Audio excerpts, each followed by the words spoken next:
Hello everyone and welcome back to my channel. No matter what mood you're in, I'm about to make your life filled with great vibes. Thank you so much for clicking on this video. This video is all about how to bring better vibes into your life, and it is such simple changes that will make such a big difference.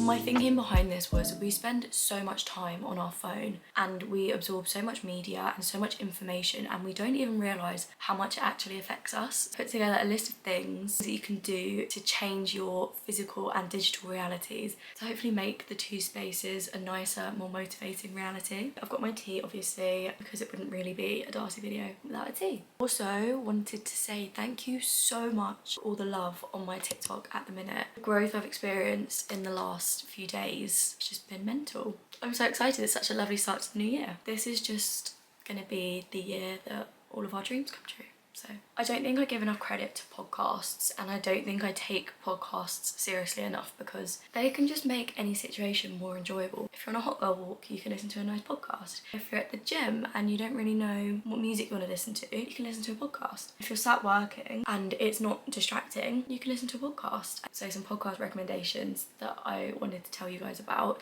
You may know these already or you may not, but A Better You by Fernand Ramirez. I just love her. She is like a little ray of sunshine. She's like self-care girl, but also she's a baddie, such a nice person, but then also wouldn't let someone walk all over her. Like, she's just got like cool energy. And they're self-help podcast episodes, I guess, but she does it in a non-cringy way, and she'd be like your really cool older sister that you would just take everything they say as gospel. Yeah, she's got a podcast. She's also on YouTube. She's also on obviously TikTok and Instagram, so check her out if you haven't already. Grace Beverly, the Queen Grace Beverly. Is there anything she cannot do? I'm just obsessed with her. I'm obsessed with every single business she's ever made. I'm obsessed with her podcast. I'm obsessed with her Instagram stories. I'm obsessed with Tala. I'm obsessed with the productivity method. Like, I just think she's the coolest, hardest working person. I just would want to be her friend. I feel like you would always be motivated. She would always give you words of encouragement. I love her podcast.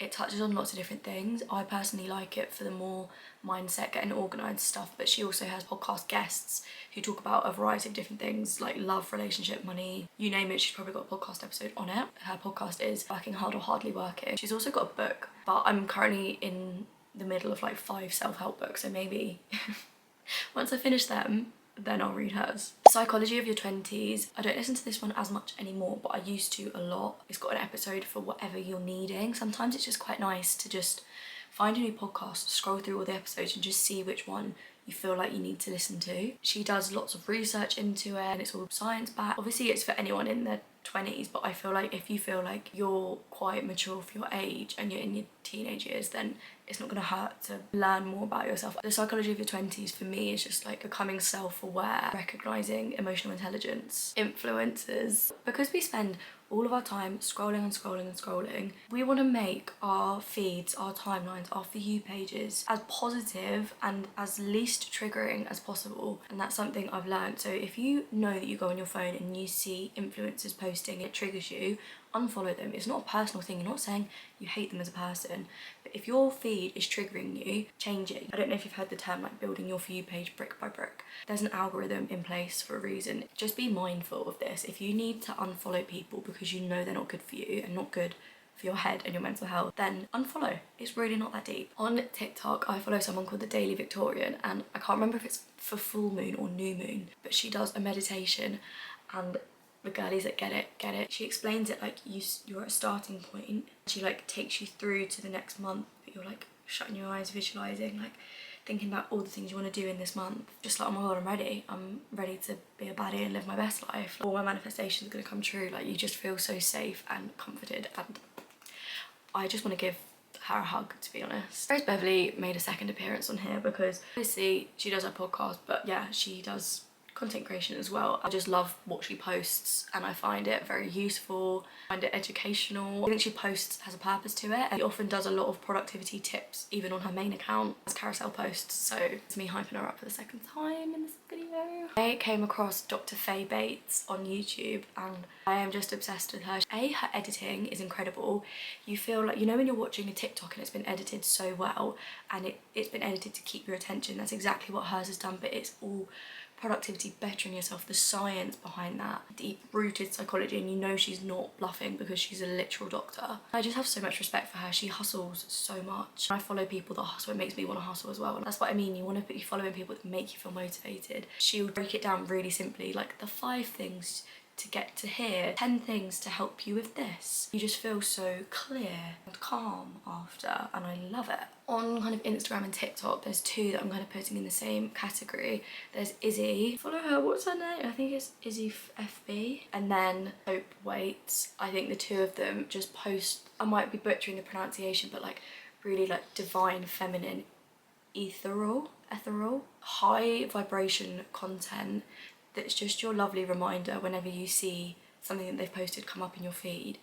It just puts you in a good mood. They're posting something that has a purpose, and for me that always feels like a breath of fresh air. It's a little bit spiritual but not too much, and I just feel like both of their platforms is a super loving, safe environment. So I can't remember where I've spoken about her before, but Olivia Jade, I know she's like semi-nepo baby, but I love her. I literally love her. Even though she's got this gorgeous house and loads of money, it just makes me feel really inspired and motivated. Right, come on Darcy, like if someone else can do that, I can do that. Do you know what I mean? I want a house like that. I want to be hosting dinner parties like that. I want to wear clothes like that. Like I just find her really, really inspiring, or like, I don't know if inspiring is the word. I get influenced by her because I find her aura trusting, and I just find her cool. She kind of just posts extreme lifestyle content, like nothing, there isn't too much of any type of niche apart from it just being mainly lifestyle, like a girl's lifestyle. Yeah, she just gives like classy, sexy, sophisticated vibes, and I'm here for it. They're the main people.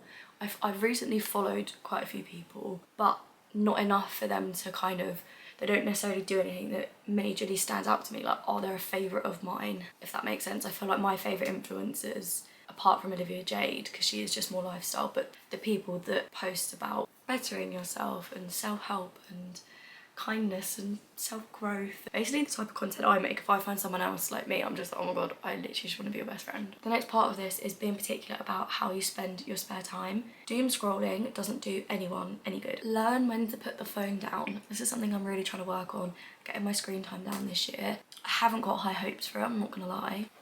The thought is there, and that's all that matters. I'm really trying to make an effort to spend more time doing hobbies and doing kind of mindless things that are going to bring me joy, basically. So that might be that you journal, physically brain dump on a piece of paper. It might be that you like to do the scrapbook type of journaling. It might be that you're obsessed with reading, which, by the way, for my girls that read, I don't think I've ever rated a book 5 stars before, and I've never wanted to write a book review. I've never felt deeply enough to write a book review. But this, I can't even, like, it kept me on my toes. I feel like there was plot twists and cliffhangers and so many things that happened that were the least predictable thing you could ever imagine, but just worked so well, and you're like, oh my god, that didn't just happen, and I could not explain it for the life of me. So read the description, or Emmy Rossum basically recommended it on her channels. What Emmy says, Darcy does. Do you know what I mean? Oh, I don't know. I need to Google actually when the second book of that comes out, because it's just one at the minute. It's just so good, and I'm really sorry if you read it and don't like it, but I promise you I love it. So if you're anything like me, please read it. That was off the point. So yeah, journaling, reading, scrapbooking. You might like to sew, you might like to crochet, you might like to make new Pinterest boards, or do some doodling and drawing and painting and do stuff on your iPad. And if you're not a creative person, it might be that you like filling in Sudoku quizzes, crosswords and stuff like that. Like, it just depends how your brain works, but there are things that you can do that isn't going on your phone that you can just do to wind down. I just think it's important to make sure that letting your brain rest. Something I'm trying to get into the habit of including in my days are affirmations, because I think I underestimate the power of affirmations. So my task to you all, go on Pinterest, search affirmations, download a cute picture that's got one and set it as your background, because I don't even want to know the amount of times we pick our phones up in a day, and if there's a cute affirmation, surely that's going to make us feel better. I made some that I've now put on Etsy, so I'll put the link in case you want to get them. I've put, I believe in myself, The unknown is where the magic happens. My dreams are worth the effort. I trust the universe. You get the gist, there's loads. That was actually unintentional. I wrote on here affirmations and I didn't fill in the rest of it. And then I said on my TikTok version of this video, set affirmations as your lock screen. And I'm like, oh actually I've already done that unintentionally. I've already made the thing. So yeah, that was a shameless self-promo but unplanned. I think as well, the way to bring good vibes into your life is just, you're probably so bored of hearing people talk about this, but romanticizing your life.